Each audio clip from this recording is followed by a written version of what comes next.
Great. Good evening. Thank you for joining us for this month's Being a Woman online breast cancer support group. We have two very special guests. I am super excited.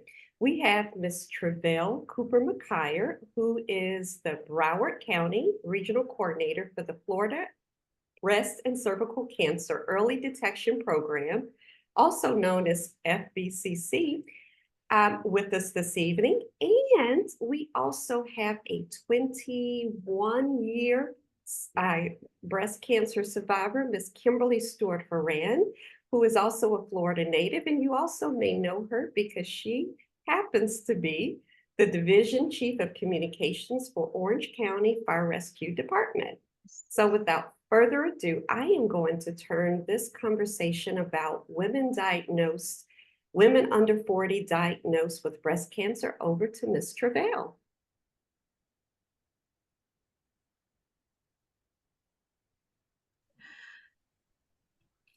All right. Well, good evening, everyone.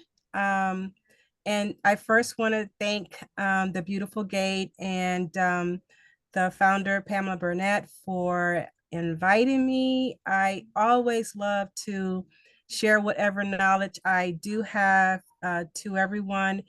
And hopefully we all can learn something in the process. What I want to do, I want to go ahead and share my screen.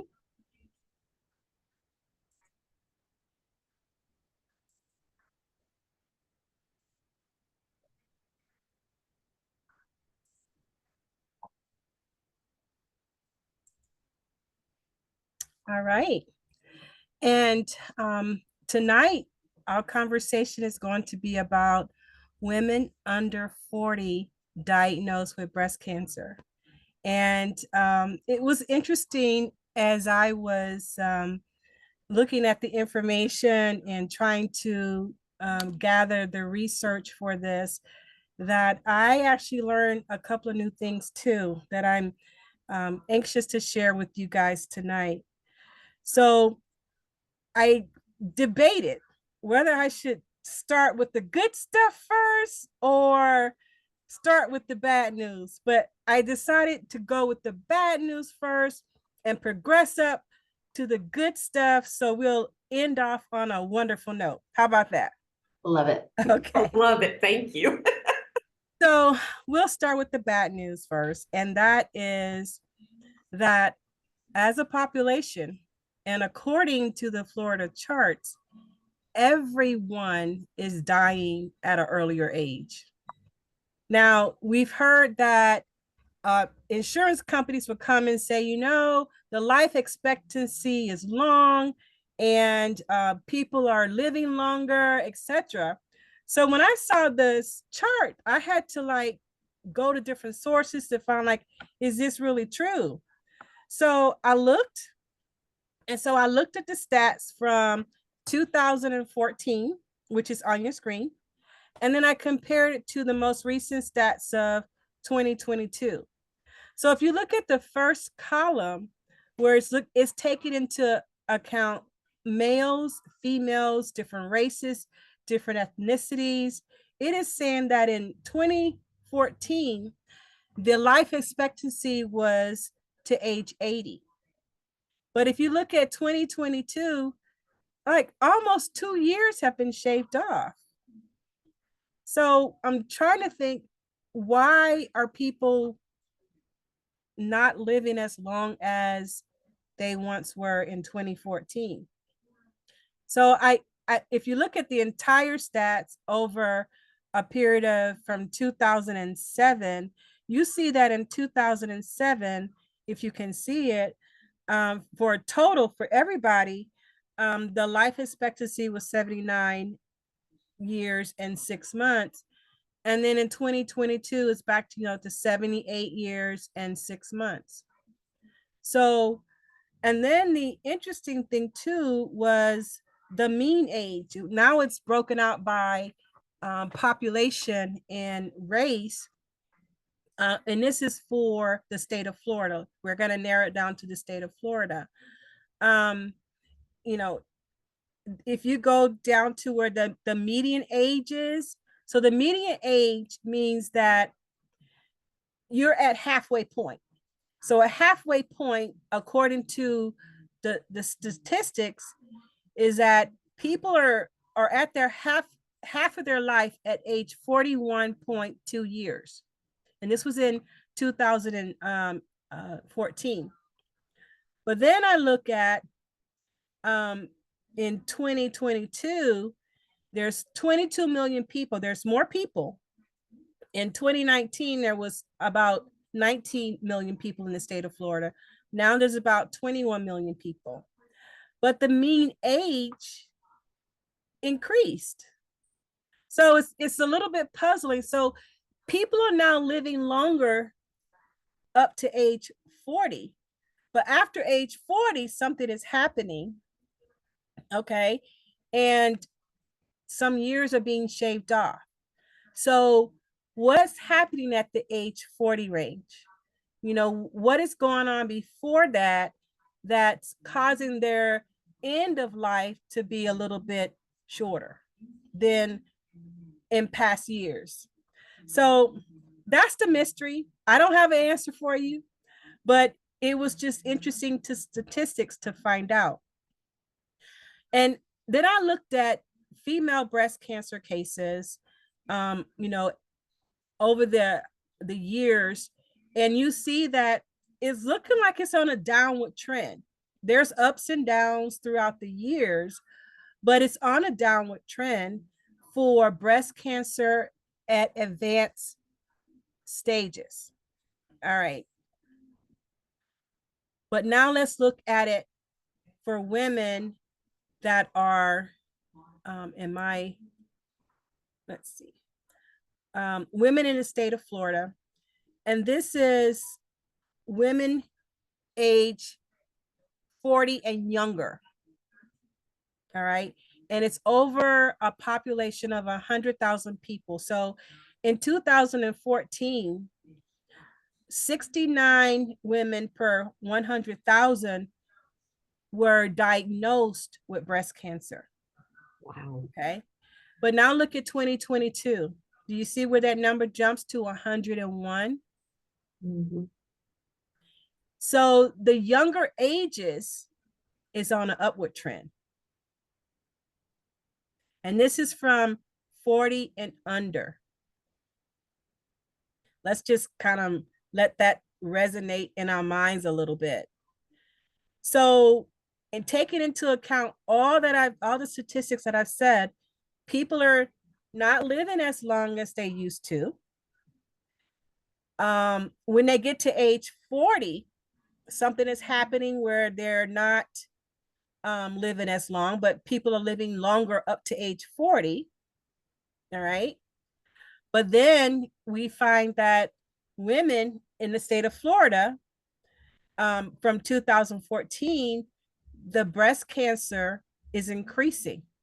It's on an upward trend, rather. You have some years where it dips back down. Mm-hmm. You see, like in 2014, it was 69. Then in 2018, it's back at 69. But then at 2022, it's 101. Yeah. Interesting stats. Interesting stats. Very interesting. So, let's see why I move my cursor now. So this is just it again, but looking at it from the graph sort of angle, and looking at it from the up and down angles from 2017 to 2022, just narrowing the scope, but still it fluctuates, but it's still on an upward trend with women dying younger, or being diagnosed younger with breast cancer. Are these just all women, or is it women, Black women, white women, or just all women? Grouped together, all women. Okay. All right. All women. All women. So I didn't break it out because I just wanted to see what it was just across the board. But we know that in Black women, if we get a cancer diagnosis and it's in the later stages, that it's typically for either for it's more aggressive, you have it in a triple negative, and it's also could be socioeconomics. It could be three different things in terms of why Black women get a later stage of breast cancer than women of other races, including the Hispanic population. And I think this might be a good segue for Kim to maybe talk about some of, and I've heard the story, so I think this might be a good segue if you want to tell a little bit part of it too, Kim. It's up to you. You're on mute. Okay, there I am. And as far as just want to hear a little about my story or response to the question regarding the younger age, yes. And as far as with my story, and like when my mom was diagnosed, she was diagnosed at a very early age at 18, and then I was diagnosed at 36. So one of the first things that my doctor wanted to do was to do the genetic testing. And he was pretty sure going in that it was going to come back positive that I carried the gene. And much to both of our surprise, I did not. So then he was, kind of baffled, just trying to figure out, what could be the connection, because my sister, I was concerned about my sister. And then at that time I had a 10-year-old daughter. I had started reading and I'd talked with the geneticist that I had read something about like some of the cancer clusters in different areas. So we were trying to figure out if there'd been some place that my mother and I had possibly been that without my sister, because we're very close in age, but I mean, there was only one place that the two of us were before my sister was born, and that was Poughkeepsie, New York. I lived in Poughkeepsie with, my mom took me there and lived with her aunt and uncle. And upstate, in some of the upper areas, the upper state of New York, there are several cancer clusters. So it just made us start thinking that perhaps there was something that the two of us may have been in contact with, or that maybe that's where we may have come in contact with the disease. I mean, of course, we won't be able to ever really verify that, but it has made me think, and I just, kind of pay attention to different areas of the country. And when you hear stories about outbreaks in different areas, that's a real possibility. So that's something that, again, I would never know, but it seems to make sense in our situation, because it's just the two of us that this happened to affect us, and not my sister. Thank God, but Right. Right. And so Kimberly, you were 36 when you were diagnosed, correct? yes. And did you have signs, or was it just a routine mammogram, or? So because of my history, we were always, my sister and I both, we started getting our mammograms very early. So in my 20s, I was getting mammograms, and I was faithful. So I never missed that. I had actually gone the year before, and I choose a month so that I tend not to forget. So my month is September. It always has been. So I had gone the September prior, and of course got a clean bill of health and went on my merry way. And now it's time for my appointment. This September is, we're fast approaching September. I just happened to be, I was, and I remember exactly what I was doing when I looked down and saw it was a visible, I don't even want to call it a knot, but protrusion in my left breast. It actually had corners to it. And the way that I was laying, I'm thinking that maybe that was, what made me really see it. And my husband happened to be near me, and I said, "Hon, do you see this?" And he's like, "What?" Because it was pretty big. I mean, I could see it. just visibly looking down. So I started getting concerned. And of course, my, mind started racing, and I went to the internet and, consulted my friends, which, by the way, none of them are doctors. So, but we all, we're going to try to figure this thing out. I ended up going to see my OBGYN, and, they kind of convinced me that it's probably not going to be anything. I'll bet it's going to be a cyst, just trying to calm me, because they knew that I had a mammogram scheduled. But I was very, very nervous, and they thought, well, let us give them a call and see if they can get you in earlier. We managed to do that. It took a little bit, but that's a story within itself. But anyway, we managed to get in there. But by this time, I was convinced too, from my non-doctor friends that I was fine. This was going to be an easy, go in and they'll be able to tell me that I'm fine. It's a cyst and it'll go away. And I went for my mammogram like I normally do, and it's not unusual for them to tell me, okay, just wait here. We have to go see the doctor and come back, and they'll do a few more. And then sometimes they'll do an ultrasound. That has happened to me multiple times. So it was not any different this time. But she kept coming back and kept coming back. And she came back so many times, and she wasn't having as much small talk with me as she had been. And then she took me in to do the ultrasound. And then that happened a few times. And she asked me a question, and I can't remember exactly what that question was, but I jokingly said, wow, I'm going to end up having to I'm going to get a ticket. My meter's going to run out, because I'd parked at a meter. And she said to me, I was expecting to hear, don't worry, we'll get you out of here soon.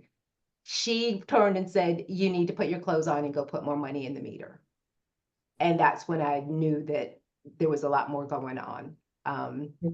So I put my clothes on, and, went down, and you get just a different feeling. And I walked down, and I put more money in the meter, and I went back up, just trying to convince myself and calm myself down that even if they see something, it's not that bad. It's not that bad. And they continued. They probably kept me there for close to another hour. And then finally they told me, go ahead and get dressed. The doctor wants to see you. And a doctor that I'd never seen before, he wasn't my personal physician, took me into a dark examining room, and he didn't turn on any lights. It was just the lights coming from the hallway, and sat in front of me and pulled himself very close, like right into my personal space, and said, you need to contact a surgeon. And, I tried to pull from all of my knowledge that I had gained in my honorary PhD from me doing my research on the internet, and said, hey, but what about the calcifications? And he touched my knee, and he says, I wouldn't be having this conversation with you if I wasn't sure.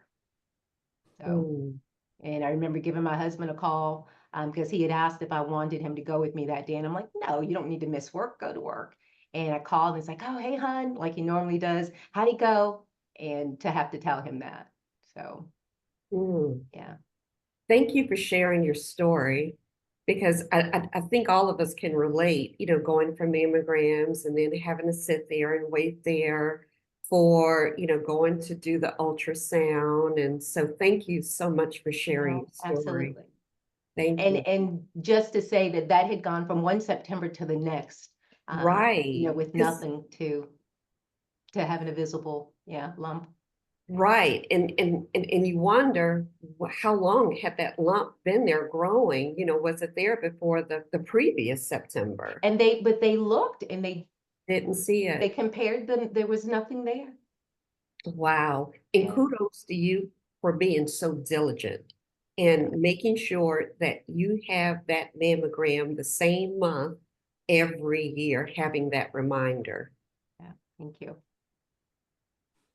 And I think too that that's what's also encouraging, that you were diligent. And I think when I look at the patients that we see at the Department of Health, that's one of the things we also focus on is follow-up.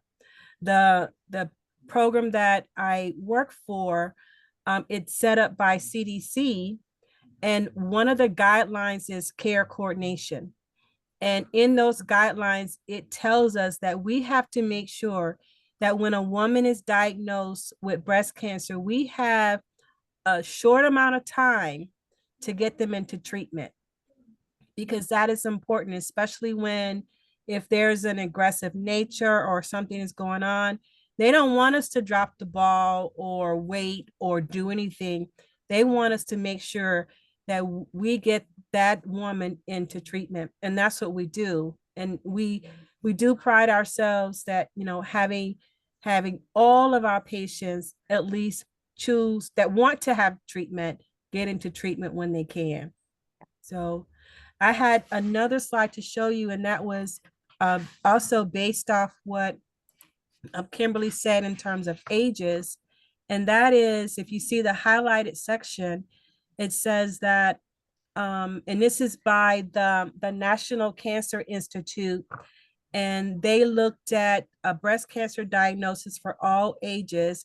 And they also pointed out that there has been an increase in younger women, women under the age of 40, being diagnosed with breast cancer.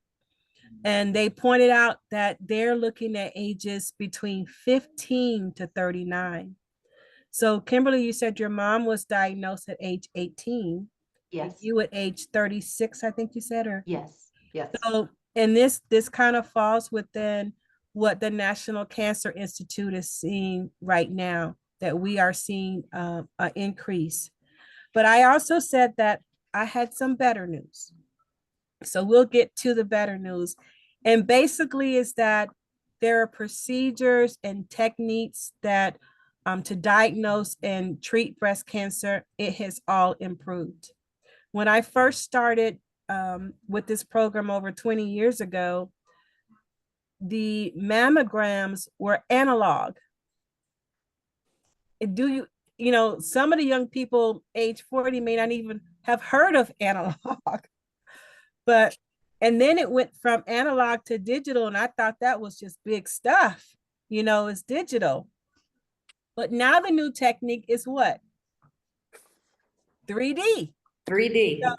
Yes, tomosynthesis.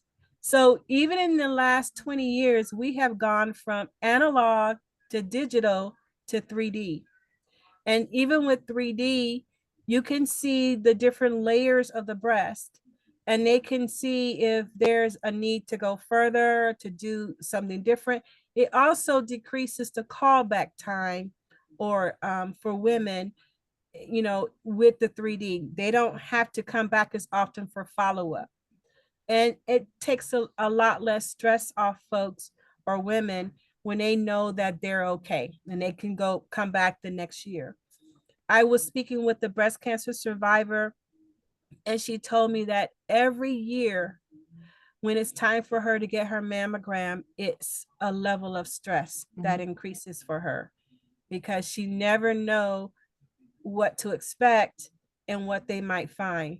Because usually when you get a breast cancer diagnosis, it is a surprise. You don't always expect it. So even with family history, there's a level of fear there. But with all this great techniques, it improves the chances of survival long term, and also to having a better quality of life as well. So what I would say is that women need to understand their risk factors, you know, to talk to your family, to find out your history and, you know, what's going on, and not be ashamed to ask about family history. Educate yourself, you know, to go ahead and look up things. And if you find something that might be a little bit abnormal, look it up. But more importantly, go ask your provider, talk to your doctor about it, like Kim did. She went to her doctor. She asked her non-doctor friends, as she said, but you eventually went to your doctor, you know, to get a confirmation. It's okay to ask questions. It's okay to educate yourself. And here's the tough part. You might come up with roadblocks. If anybody knows Pam's story, um, her roadblock was she went to a gynecologist for a mammogram or something in her story. So, but we have to fight against language, lack of insurance, lack of transportation, having to take our work from take off time from work, fear, the big thing, procrastination. I'll do it tomorrow. I'll do it tomorrow. I'll do it tomorrow. And then I call it won't happen to me syndrome. Yeah. Those are the kind of things that we have to encourage ourselves that we can be the one that live past the 80 or the 79.6 years. We could be that person. We don't have to be the one that on the downside of 41.6 that's decreasing our time on this earth. We could be the ones that take care of ourselves, eat better, go to our providers for services, and do what is needed to have a healthier and more fulfilled life. I wanted to end with a song, but I'll play it. I mean, I'll just show you the words.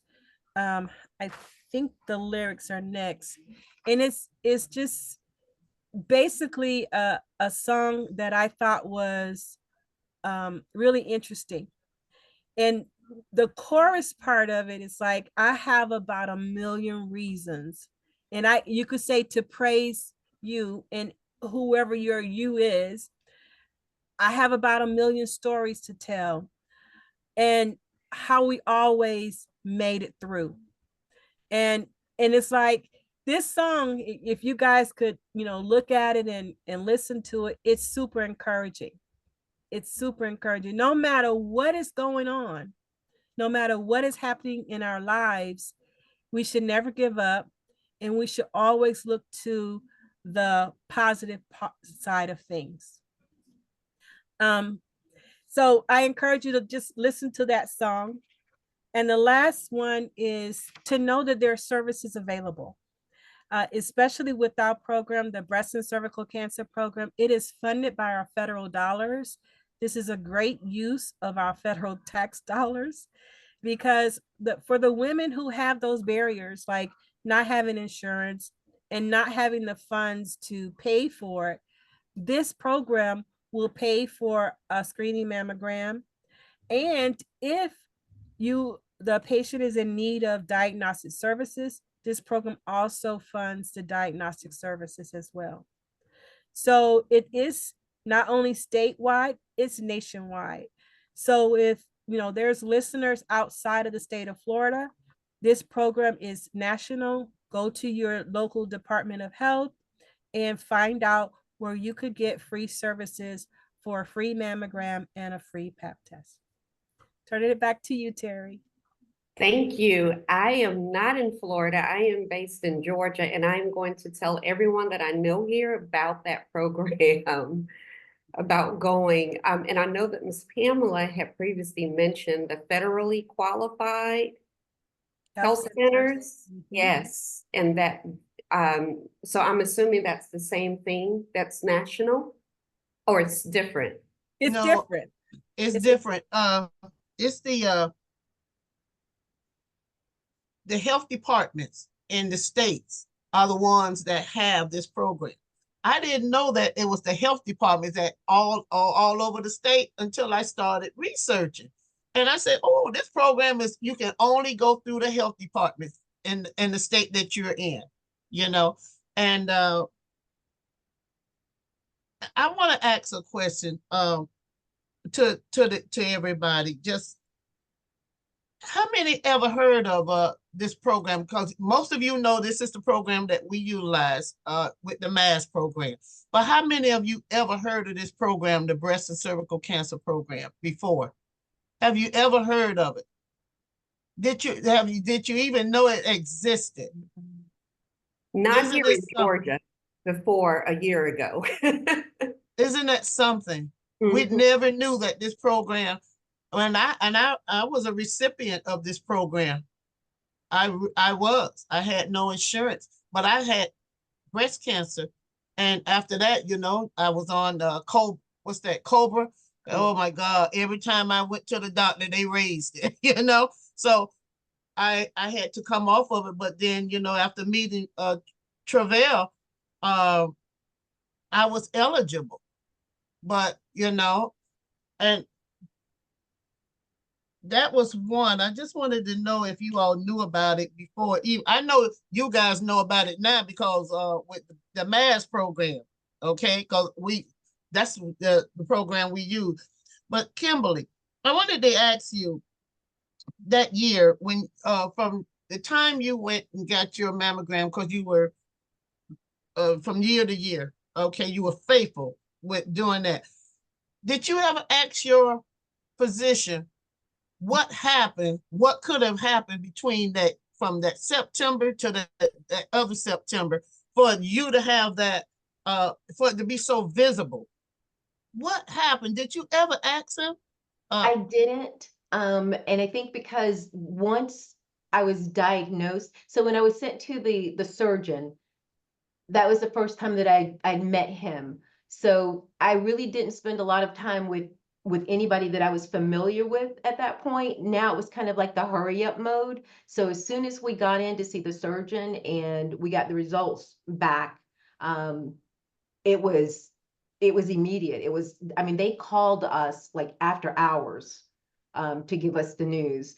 And when they called us back in the office, like, we need to see you back in the office, they scheduled my appointment for surgery like almost immediately. So I I really know didn't, about that. yeah. So it was like everything just went in like with Yes. like hyper speed at that point. So there really weren't any questions about what had happened prior. It was about what was going to happen moving forward. So I didn't ask that question. Now in my mind, I kept thinking, man, what if I had, said, I go every year, I'm busy. Because when I discovered it, what I was doing, and I was helping to plan my grandmother's 80th birthday party. And I was the MC for it. So I had a lot of things to get together. So I could have easily said, it's close to the end of the year. We have to get this party going. I'll just wait until next year. And I kind of focused on things like that. So I never asked that question. I was just happy that I didn't decide to blow it off that year. I've done it every year. I'm good. Let me take care of everything else that's going on in my life. I had just gotten married.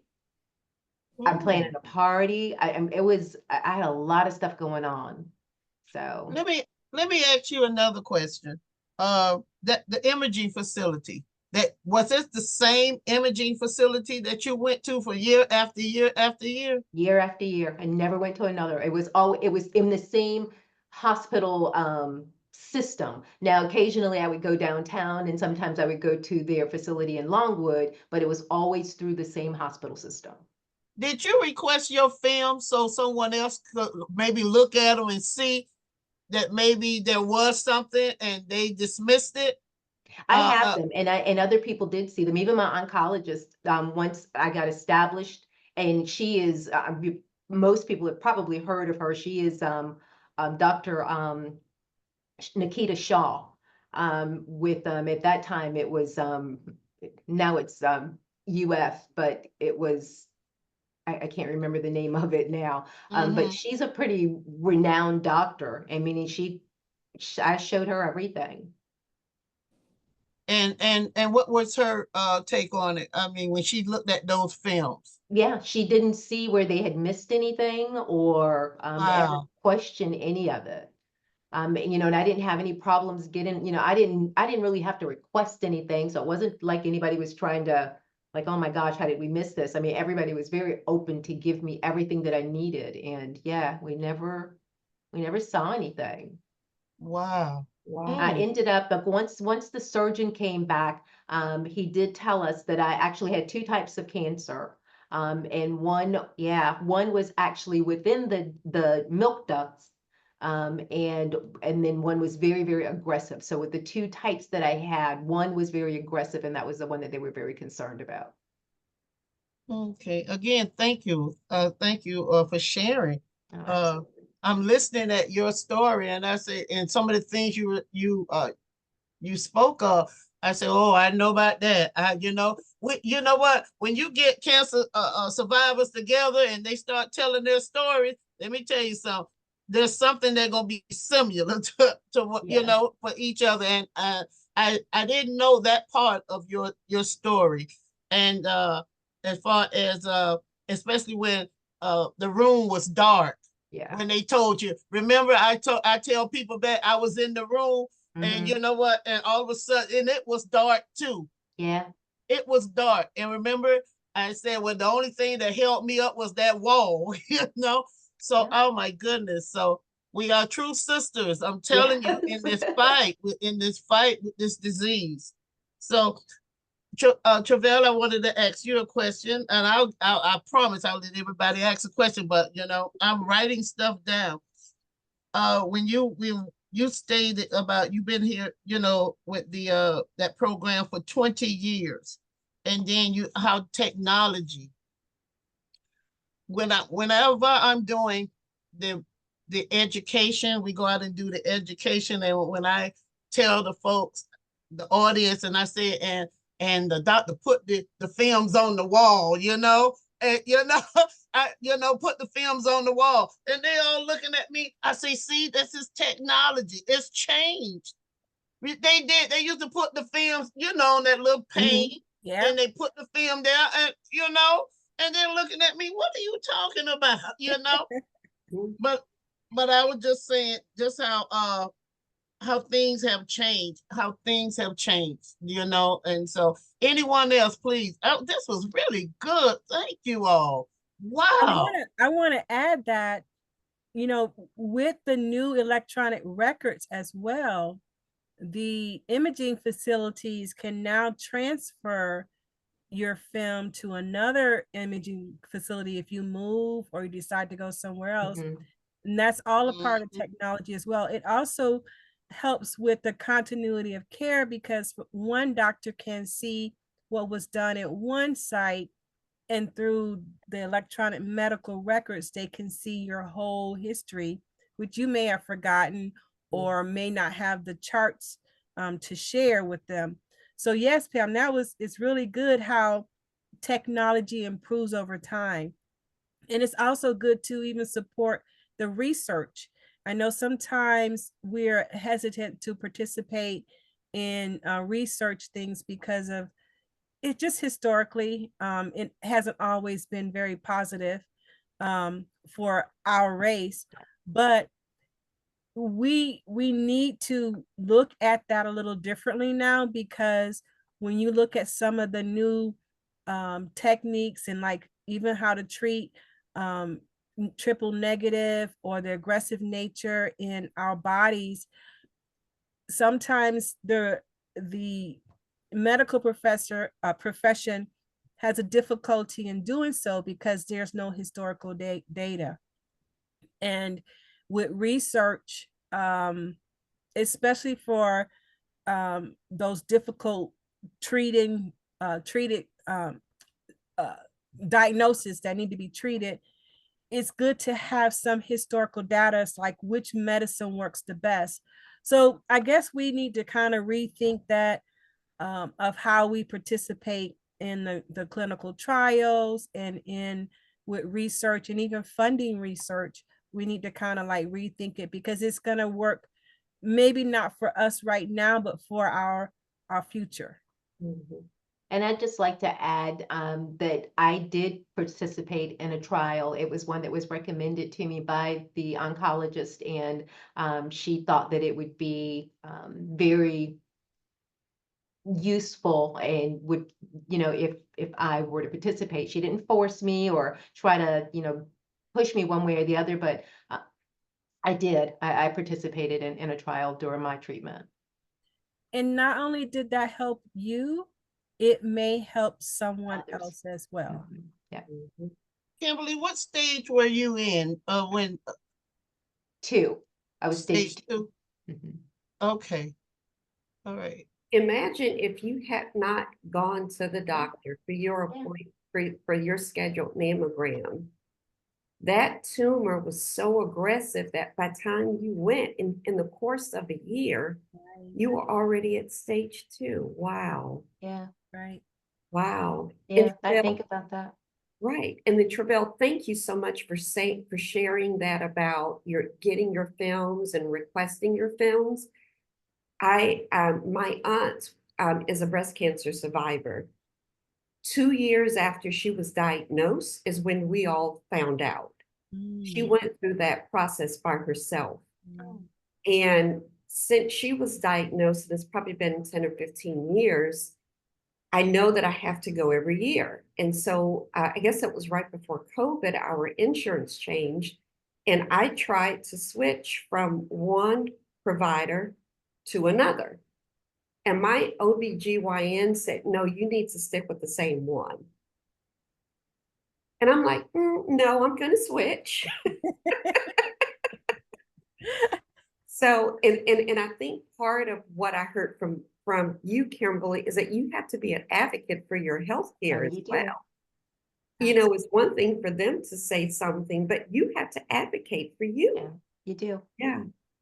I'm sorry, I Sometimes I was, think that people play off of that, you know, Mhm. they see just how much you care and how much you're going to push.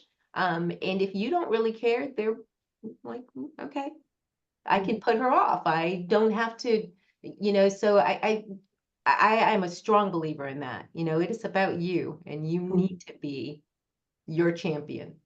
Yes.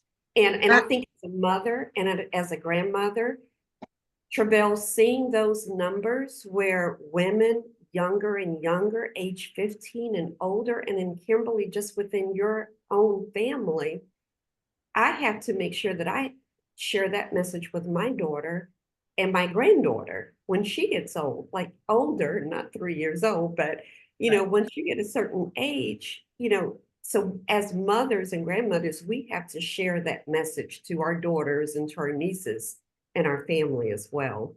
Absolutely. I can have I ask a question? Yes, ma'am. I'm sorry, I've not been well, so I came in late. Not Now, a problem, Sonia. you said, Kimberly, you said that you went from one September to the other September, that you had two types of cancer. Mhm. One, the aggressive, was that triple negative? No, fortunately, it was not. It was not triple negative.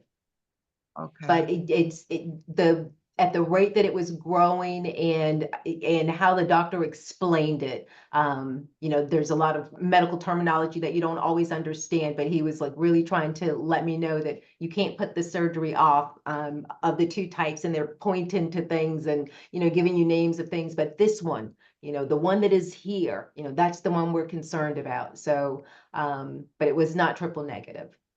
Okay. I had triple negative, and like you, unlike you though, I had cyst removed, and after my postdoc, I think it was 6 weeks, they took scans and everything, and they said, come back in a year, you're good. However, I was walking around with cancer. Um, and they probably did a regular mammogram rather than um ultrasound or any of that. I don't remember because it's kind of fuzzy. It's been like 20 years, almost 20 years, but I think that we have to just insist, because I did the self exam and I know something was there, and just intuitively it felt different in my head. It felt different. And when I actually did go 3 months later at 8 o'clock at night, I was called, you have breast cancer.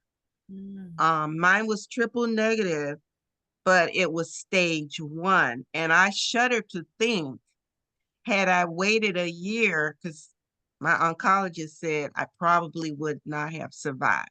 Wow. So Yeah, we have to be very, very diligent.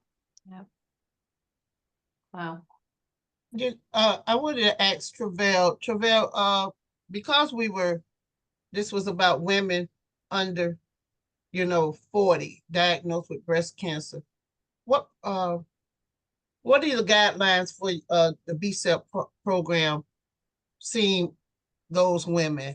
I know that your eligibility requirements are 50 and up, but what can be done? What program or what tests can you offer women that's 40 and under? Well, I'm happy to share that in the state of Florida, the directors in Tallahassee have allowed each of the regions to screen at least 10% of their goal of women between the ages of 40 and 49. So our regular screening age is 50 and up, or 50 to 64, because usually at age 64 or 65, you're eligible for Medicare, right? Yes. But for the last 2 years, our State Department has allowed us to screen just regular screenings to women between the ages of 40 and 49. Now, women of any age who experience a breast problem and who meet our income guidelines and who are uninsured can come into our program and we will screen you. The youngest age that we have provided a screening to was 18. And it was actually probably younger, 16, because the guidance counselor called us from the school and said that the student came to her complaining that, she had breast issues, and the guidance counselor knew about our program. And so, of course, she's not going to get a mammogram at age 16, but our program did fund an ultrasound for her. She turned out to be, was fine. But any age, if there is a breast problem, our program will step in as funding allows to provide the screening or diagnostic tool for them. So That's we're hoping that phenomenal. CDC does make it a regular thing for the for the state of Florida, that we will start the screening age at age 40. But right now, it's 10% of our screening goal. So the screening goal in my area, which is Broward County, is 1,160. So I can screen 116 ladies this year that fall between the ages of 40 and 49. And is that first come, first serve? Just a regular screening. But I mean, for the 116. Oh yes, it's just whoever the first 116. Nice. That's a phenomenal program. It really is. It's an awesome use of our federal tax dollars. And I always like to tell the story of when a congressman from California brought the bill to the United States Congress. And in 3 months, the bill became a law stating that this program should exist. And the infrastructure was set up by CDC. And anybody who knows anything about politics knows that it takes way longer than 3 months for a bill to become a law. So it has been that way since 1980. And it was, signed into law by the president. And then in 2000, when it was President Clinton that signed the bill to become a law, that we could use our Medicaid dollars to pay for treatment for women who were diagnosed through this program. So our United States Congress is on board, and understand that women are dying unnecessarily or had been dying unnecessarily as a result of breast and cervical cancer. Wow.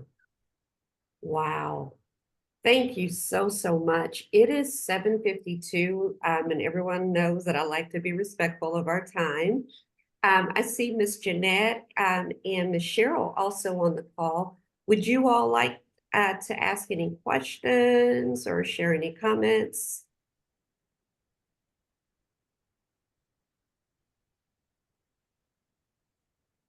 It was very informative. There's, thing I was, not aware of, and I could relate it that to, family and friends. I could relate it that, about the programs, those programs. Yes, definitely spread the word. Yes. I'm very impressed that the guidance counselor reached out, and the fact that the young lady at least had someone she felt she could speak with. So just that's so encouraging to me, that story. Because she may not have had anyone at home that she could speak to, but for this person who knew about the program, to really care that much and invest that much in young people, that just that's just encouraging to me. Absolutely. We need more like that for sure. Yes. For sure. I just wanted to say, as a survivor, I always learn more each time that I am with Pam or sitting on any session. So it's truly, I was taking some notes, and I definitely learned something every time. And I'm a 27-year breast cancer survivor, stage 3. So I thank you for the encouragement, the comments, and I'm definitely going to listen to the song. Good. Great.